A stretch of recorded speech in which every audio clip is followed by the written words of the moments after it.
Abraham Lincoln, the 16th President of the United States, stands as a towering figure in American history. He guided the nation through its bloodiest conflict, the Civil War. Lincoln issued the Emancipation Proclamation, freeing slaves in Confederate territories. His legacy is one of unity, strength, and unwavering moral conviction. Yet, despite his prominence, Lincoln's personal life remains a source of fascination and debate.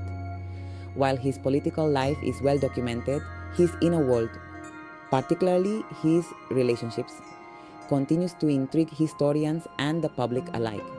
Lincoln's marriage to Mary Todd Lincoln was complex and tumultuous. Their letters hint at both deep affection and periods of strain. Beyond his marriage, however, wala in dinaway, however, lie other relationships, notably with men, that have drawn scrutiny and speculation. These relationships, viewed through the lens of modern perspectives on sexuality, raise questions about the true nature of Lincoln's affections and the societal norms that shaped his era. Were these relationships merely close friendships, not as common in the 19th century, or did they signify something more, something that Lincoln felt compelled to keep hidden? Two relationships, in particular, have fueled much of the discussion surrounding Lincoln's personal life: his bond with Joshua Speed and his later friendship with David Derrickson. Lincoln met Joshua Speed in 1837 in Springfield, Illinois. They developed a close friendship, sharing a bed for 4 years. This arrangement, while common for the time, has led to speculation about the nature of their relationship. Letters exchanged between the two men reveal a deep affection and emotional intimacy. Lincoln, in one letter, referred to Speed as his most beloved friend. Years later, during his presidency, Lincoln developed a close friendship with David Derrickson, a captain in the Union Army. Derrickson became part of Lincoln's inner circle, often seen at his side. The two shared a bed on occasion, a practice that raised eyebrows even then. Rumors circulated about their relationship, whispers that Lincoln chose to ignore. The closeness of these friendships, viewed in the context of 19th century norms, has led some to question whether they were purely platonic. To understand the speculation surrounding Lincoln's relationships, it is crucial to consider the societal norms of his time. The 19th century was a period of rigid social expectations, particularly regarding expressions of love and sexuality.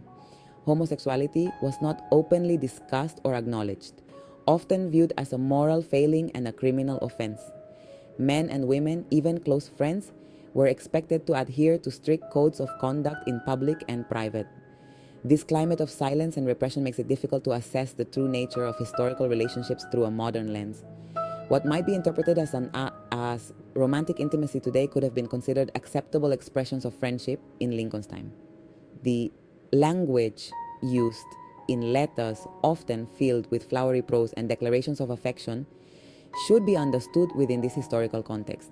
The societal pressure to conform to traditional norms likely led many individuals, including perhaps Lincoln, to conceal their true feelings and desires. Na Section 4. Ipaamos na in iramo shifting sands yaong to yarong konko in dariele komposapot. Modern interpretations and the letter.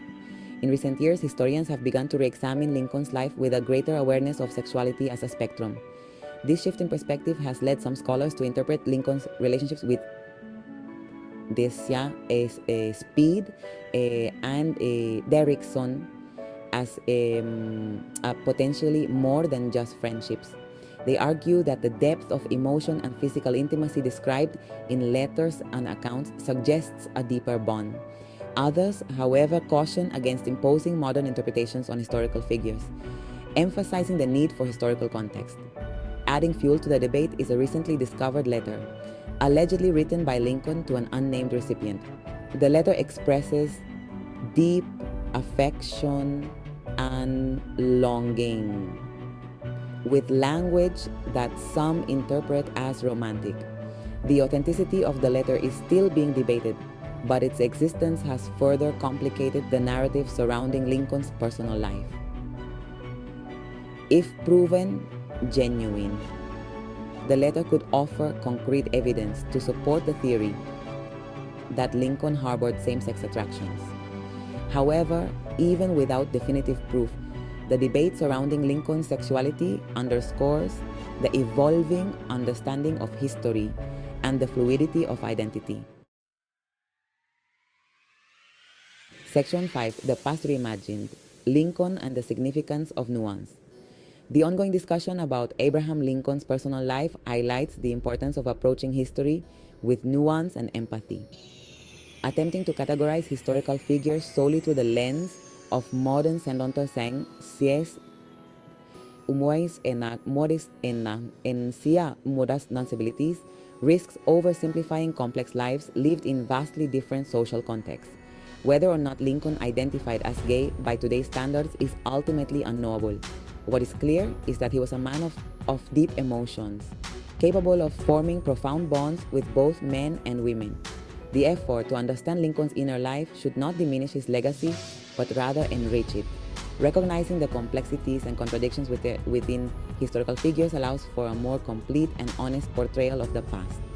It challenges us to move beyond simplistic narratives and embrace the messiness and ambiguity inherent in the human experience. In doing so, we gain a deeper appreciation for the individuals who shaped history and a more nuanced understanding of our own place in the ever-evolving tapestry of human relationships.